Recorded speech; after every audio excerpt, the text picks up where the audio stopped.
Today we're going to be starting our first lesson on how to become a Death Star. We're going to be reading from this book here called The Wrath of the Subatomic Particles. Right, and so becoming your own Death Star begins with your own internal awakening. Right. Right, so read this section starting right here, son. Go ahead. Okay, so may all those that work to keep you in a dormant state be annihilated by your awakening. Be the disturbance, but be reckoning. Release your inner chaos and destroy your holographic imprisonment. Right, be the disturbance, be reckoning. Right. Release that inner chaos. Right. Do you ever question why you attend church or go to a job every day or remain in a cycle of paying bills religiously? Although you remain in misery while continuing to participate in this fraudulence, I call it the Groundhog Day effect. Remember that movie Groundhog Day? The environment that you cycled in was already staged for you to be plugged into religious-based programming jobs and paying bills, because you live on a stage set. So no different than a television studio, the sensory receptors that are connected to your brain reflect to you a projected mirage, convincing you that what you are seeing and participating in regularly is real and normal. Everyone in your reality has a job. Everyone in your reality goes to church or attends religious functions. Everyone in your reality pays bills, so why would you question any of this as it relates to you? It is because you have come to not normalize your scripted roles instead of realizing that you have been typecast. So the human mind state is the disease that's holding you back. Right. The matrix. All right, continue reading here. So everything that you have been told is evil and demonic is really your ancient primal energy that has been kept dormant within you. As the saying goes, one man's God is another man's devil. The electrical signals in the brain that are connected to the senses cause us to believe that this external realm is real, but it is only from one's own point of perception. This is why someone may cry or become angry or excited when watching a movie. Although they know they are watching a scripted reality, their brain is so tuned to what is being projected to them that what they are viewing appears real based on your mental and emotional attachments to projected images that you believe mirror your experiences in some ways. Right. So this is why sometimes people actually cry when watching a movie. This is how easy it actually is to program someone based on a holographic image that's imprinted on something that begins as dark. And we're going to get into how this all connects to becoming a Death Star. Right. We are Death Stars. You're a star, I'm a star, right? We're going to get into the formula of how to become a Death Star. Yeah. All right, so continue reading right here. Keep in mind that what I am presenting here is solely based on the physical realm, which is the illusion. This is why you are able to deprogram and reprogram your cells. The real you is within your microscopic particles. Right, so reprogramming your cells of your body is important to becoming a Death Star, and we'll get into that. The soul cannot be programmed because it is not born or forged of the physical dimension. But of the chaos realm, the soul is the sludge, the essence, the carbon. It is not your physical self that is on a journey. It is your soul that is on a journey. The journey is likened to pressure which causes the soul or carbon to transform into a diamond or crystal-like structure. Right, so this is the transformation that has to take place. The carbon is the melanin. Melanin deals with darkness, the chaos realm. This is the essence of your soul. Right. So in this reality, you must be willing to question everything that you have been told where you are and who you are.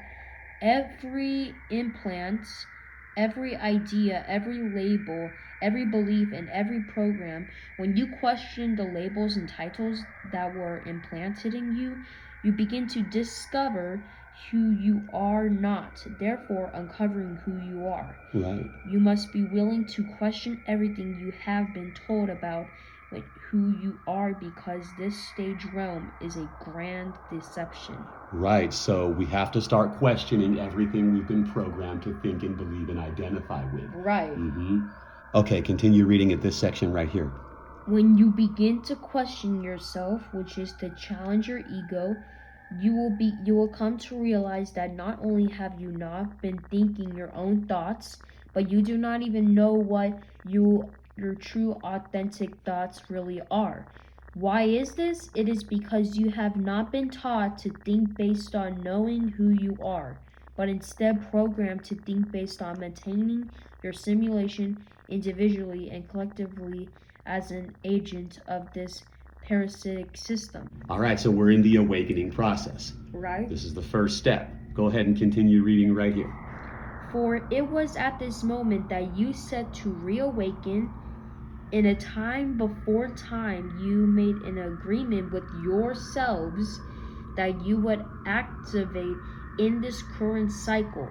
The loss of memory occurred when you fell from your primal states, the first phase, pure energy, into the density of this physical dimension, 3D. And although this realm is dense, it is important to remember that energy flows continuously.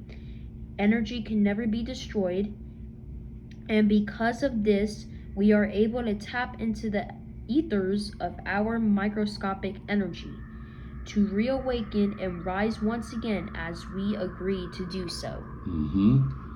Okay, so once the Ancient Ones were spell casted into this dense energy field, their reality was tuned inside out. We are the Ancient Ones. Right. Their vision went from internal reflection to an external projection, right, causing them to focus their energy primarily on an external reality. But not fully understanding this third dimension reality, the primal entities were imprisoned and their self-awareness became suspended in animation, while in their imprisoned state they refocused and harness their powers to reignite their supreme dark atoms once again, the Ancient Ones. The Ancient Ones then place their knowledge encoded in the ancient mysteries and mythologies throughout their vast ancient civilizations, scattered across this realm, so that one day they would reconnect the various parts of selves to become whole again.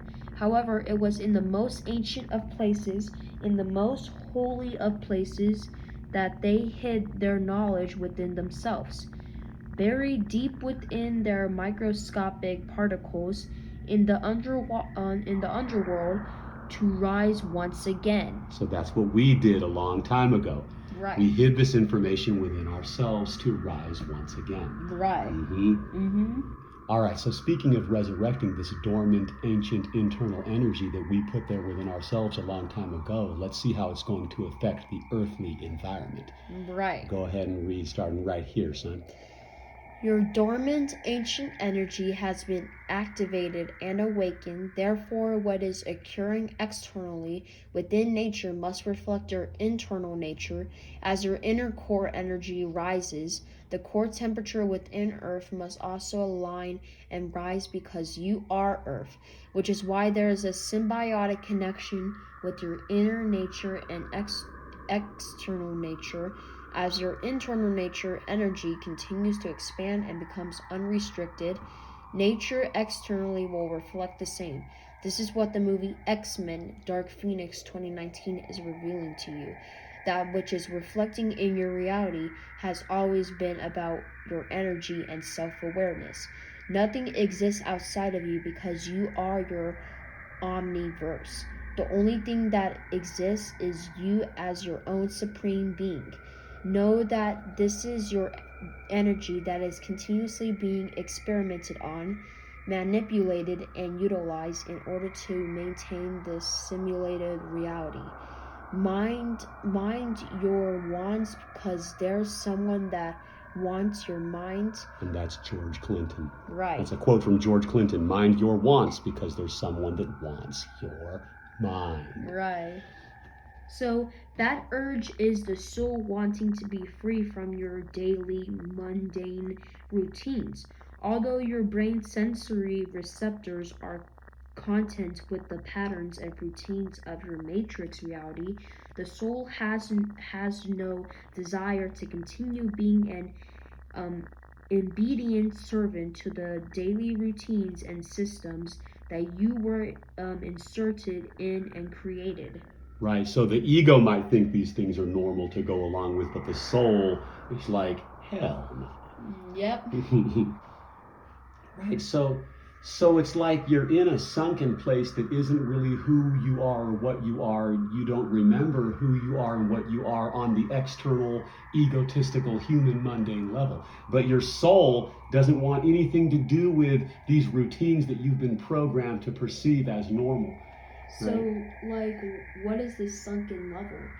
It's what some people call the matrix. The matrix? So it's like how you're made to go to school, made to get a job, made to pay bills, retire at a certain age, strive for the white picket fence, you know what I mean? Right. Right. What you are is something much more primordial than that. Right. You know, but you couldn't have fallen into this state unless you decided you were going to initiate yourself through this. And so you're going to resurrect out of the muck of the matrix, right? And so we're going to get into how this connects to becoming a Death Star and what a Death Star is, right? So what do you mean by a Death Star? Right, we're going to get into that because right now it may not exactly be connecting. Right. How does awakening out of the matrix to your inner self relate to becoming a Death Star? We just now started this. This is our first video. We're going to do some other videos about this. We're going to continue to read this book, The Wrath of the Subatomic Particles. Anyone out there interested in getting a copy of this book, I highly recommend it because we should be striving to become a Death Star. So holler at me, inbox me. I'm going to put a link in the description to Bafa Marga, who you can get this book from. And this is going to be a great build because we are becoming Death Stars. I'm going to teach you how to become a Death Star.